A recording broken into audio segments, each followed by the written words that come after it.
பொதுவாக ஒரு குடும்பத்துல பெண்கள் துன்பப்படுறாங்க அப்படின்னா அந்த ஜாதகத்துல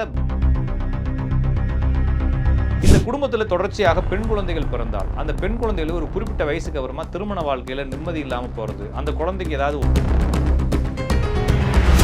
சித்திக்கு பிரச்சனை இருந்துச்சு சார், பெரியம்மாவுக்கு பிரச்சனை இருந்துச்சு, அத்தைக்கு பிரச்சனை இருந்துச்சு, எனக்கும் பிரச்சனை இருக்கு, எங்க அம்மாவுக்கு இருந்துச்சு, எனக்கு ஒரு பெண் குழந்தை பிறந்திருக்கு, இப்படின்ற மாதிரியே லைஃப் போகும். இது வந்து புதனுடைய சூரியனுக்கு 1:7 சந்திரன் இருந்தாலோ அல்லது சந்திரன் விருச்சக ராசியில, மகர ராசியில, கடக ராசியில, ரிஷப ராசியில இருந்தா, அப்ப இந்த ராசியில பிறந்தக்கூடிய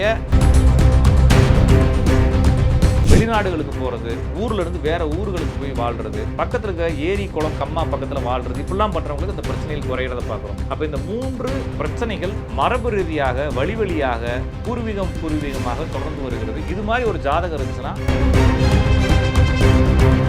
அந்த உடைய தாத்தா வந்து தவறி இருப்பார், பாட்டி தான் குடும்பத்தை வழி நடத்துவாங்க. அந்த தாத்தாவுக்கும் பாட்டிக்கும் அந்த 2 பேருடைய தாத்தா பாட்டிக்கு பார்த்தீங்கன்னா மகர ராசி, விருச்சக ராசி, கடக ராசி வரும். இது வந்து சந்திரனுடைய தோற்றங்கள்.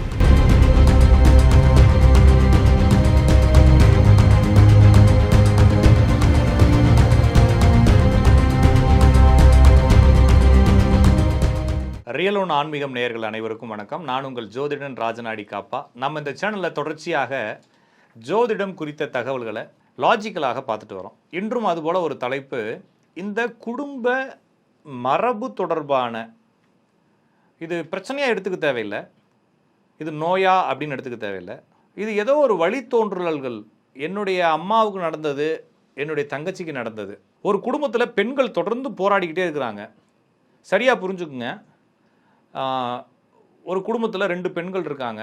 அந்த 2 பெண்களுக்கு வந்து முதல் பெண்ணுக்கு வந்து குடும்ப வாழ்க்கை சிக்கலாயிருது, 2வது பெண்ணுக்கும் குடும்ப வாழ்க்கை சிக்கலாகுது, அவங்க அம்மாவுக்கும் குடும்ப வாழ்க்கை சிக்கலாகுது, அவங்க சித்திக்கு கேட்டால் அங்கேயும் குடும்ப வாழ்க்கை சிக்கல். இது மாதிரி பெண்கள் தொடர்ந்து சிக்கலாகி கொண்டே வரக்கூடிய குடும்பம். இந்த பெண்கள் அப்படிங்கிறதுல ஒன்று சிக்கலாகவே இருக்கக்கூடிய பிரச்சனை, ஒன்னொன்று பெண்கள் டாமினன்ட் ஆகி குடும்பத்தை வழிநடத்தக்கூடிய 2 விஷயம் பேசிக்கிட்டு இருக்கோம்.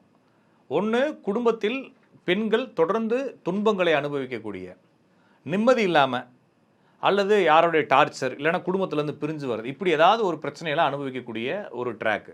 இன்னொரு ட்ராக்கு, குடும்பங்களில் பெண்கள் பொறுப்புகளை எடுக்கக்கூடிய, கணவன் இருப்பார், கணவன் ஃபாரின் போயிடுவார், இவங்க அம்மாவுக்கு பிரச்சனை வரும், இது மாதிரி இருக்கக்கூடிய அமைப்புகள். அப்போ 2மே வெவ்வேறானது, ஆனால் ஒரே விஷயம், பெண்கள் துன்பப்படுறாங்கன்றது. பொதுவாக ஒரு குடும்பத்தில் பெண்கள் துன்பப்படுறாங்க அப்படின்னா அந்த ஜாதகத்தில் புதன் என்ற கிரகம் ஏதோ ஒரு குழப்பம் அடைஞ்சிருக்குன்னு அர்த்தம். ஒரு ஜாதகத்தில் புதன் வக்ரமாகவோ அல்லது புதன் சந்தியிலேயோ அல்லது புதன் பரிவர்த்தனையோ அடைஞ்சிருந்தா அந்த வீட்டில் யாரோ ஒரு பெண் அல்லது ஆண் யாரோ ஒருத்தவங்க தண்ணியில் விழுந்து தவறி இருப்பாங்க.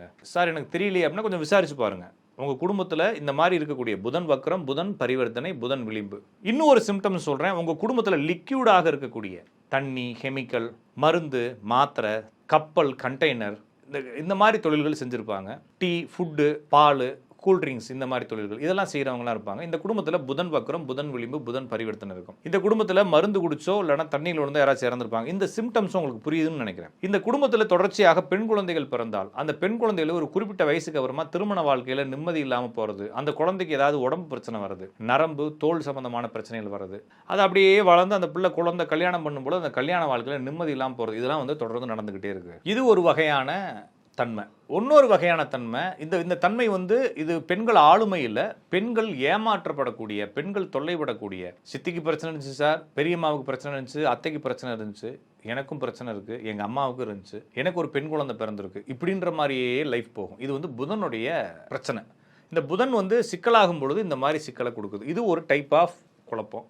இன்னொரு குழப்பம் என்னன்னா, ஒரு ஜாதகத்தில் சூரியனும் சந்திரனும் இணைந்திருப்பது அப்படின்னா ஒரே கட்டத்தில் இருக்கலாம், அல்லது சூரியன்லேருந்து எண்ணும் பொழுது 5வது கட்டத்தில் சந்திரன் இருக்கலாம், அல்லது சூரியன்லேருந்து 7வது கட்டத்திலோ அல்லது சூரியன்லேருந்து 9வது கட்டத்திலோ சந்திரன் இருந்தால் 2 காம்பினேஷன் ஆயிருக்குன்னு அர்த்தம். இந்த மாதிரி காம்பினேஷன் ஆகும்போது என்ன நடக்குதுன்னா, இங்கே நம்ம ஃபஸ்ட்டு பார்த்த புதன் என்பது என்டர்லி வேற. அது வந்து பெண்கள் துன்பப்படக்கூடிய அமைப்பு, பெண்கள் வேதனைப்படக்கூடிய அமைப்பு, பெண்களுக்கு ஏதோ ஒரு சம்திங், ஏதோ ஒரு குடும்பத்துக்குள்ளே ஏதோ ஒரு குழப்பம் வந்துக்கிட்டே இருக்கிறது.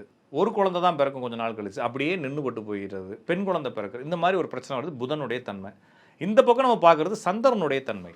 அப்போ சூரியனுக்கு 1:7 சந்திரன் இருந்தாலோ அல்லது சந்திரன் விருச்சக ராசியில், மகர ராசியில், கடக ராசியில், ரிஷப ராசியில் இருந்தா, அப்போ இந்த ராசியில் பிறந்தக்கூடிய யாராக இருந்தாலும் ஒரு பையன் இருக்காரு, அந்த பையன் வந்து மகர ராசி, விருச்சக ராசி, ரிஷப ராசி, கடக ராசியில் பிறந்திருக்கிறார். அப்போ டிஃபால்ட்டாகவே அவங்க அம்மா வந்து பவராக ஆரம்பிப்பாங்க. அந்த அம்மா பவராகிறாங்க இல்லைங்களா, அந்த அம்மாவுடைய குடும்ப வாழ்க்கை பாதிக்கப்படுது. அப்போ மகர ராசி, ரிஷபராசி, விருச்சக ராசி, கடகராசியில் பிறந்தவங்களுடைய அம்மா அப்பாவுடைய 2 பேர் ஜாதத்தில் எடுத்து பார்த்தீங்கன்னா சூரியனுக்கு 1-5-9 சந்திரன் இருக்கும். அவங்களுடைய அம்மா அப்பா எடுத்து பார்த்தீங்கன்னா அப்பா இருக்க மாட்டார். சரியா புரிஞ்சுக்குங்க, இது வந்து லூப்பாக வரும். அவங்க அந்த அம்மா தாத்தா பாட்டி இருந்தாலும் நம்ம சொல்லக்கூடிய சப்ஜெக்ட் வந்து ஏன்னு வச்சுக்கிட்டோம்னா, ஏக்கு அப்பா அம்மாவுக்கு சந்திரன் சூரியன் இணைவு இருக்கும்.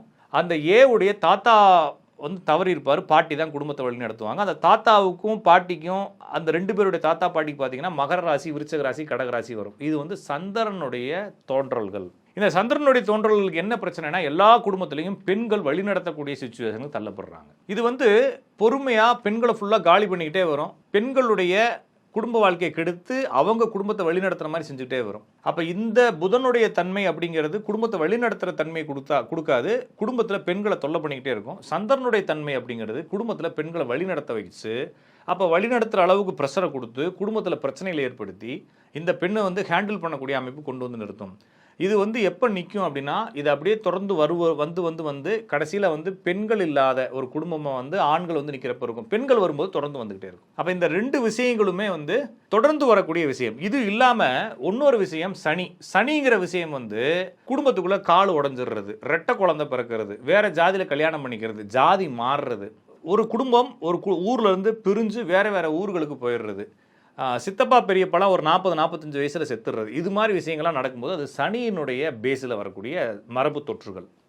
அப்போ மொத்தம் 3 மரபுகள் சார்ந்த விஷயங்களை பார்த்துருக்கோம். சந்திரனுடைய தன்மை, சனியுடைய தன்மை, புதனுடைய தன்மை. இந்த 3ம் தான் மரபு சம்பந்தமான பிரச்சனைகளை கொண்டு வந்துக்கிட்டே இருக்குது. அப்போ புதனுடைய தன்மை வரும்பொழுது இயற்கையாகவே நீங்கள் மருந்து மாத்திரைகள் செய்யும் பொழுதோ, அது சம்பந்தமான தான தர்மங்கள் செய்யும் பொழுதோ, அது சம்பந்தமான தொழில் செய்யும் பொழுதோ அந்த வீரியங்கள் குறைகிறது. சனியினுடைய தன்மைகள் வரும்போது தான தர்மங்கள் பண்ணுறது, சமூகத்துக்காக உழைக்கிறது, இது சம்பந்தமான விஷயங்கள் பண்ணும் பொழுது அதனுடைய தன்மைகள் கொஞ்சம் குறைபட்டு வருகிறது.